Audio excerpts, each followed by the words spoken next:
ప్రార్థన చేసేవారు కాదు. ఆ ప్రార్థనే వారి జీవితంలో వారు ఎదుర్కొనే ప్రతి సమస్యకు పరిష్కారాన్ని తీసుకొస్తుంది. సంగమా, నువ్వు ధనవంతుడు కాకపోవచ్చు, చదువు సంధ్యలు లేకపోవచ్చు, సిరి సంపదలు లేకపోవచ్చు, పేరు ప్రఖ్యాతలు లేకపోవచ్చు, పలుకుబడి లేకపోవచ్చు, వినో, ప్రార్థన చేసే మనసు నీకుంటే చాలు.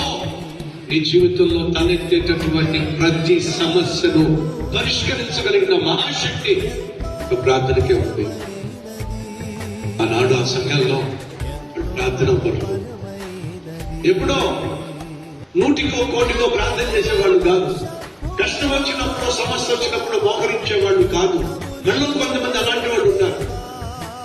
రోగం వచ్చేదాకా మోహరించరు, ఉద్యోగం పోయేదాకా మోహరించరు,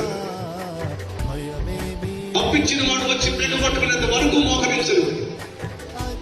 ఎప్పుడు మోహరిస్తారయ్యా అంటే కష్టం వచ్చినప్పుడే మోహరిస్తారు, సమస్య వచ్చినప్పుడే మోహరిస్తారు. దేవుడా అని చెప్పి పైకి చూస్తారు.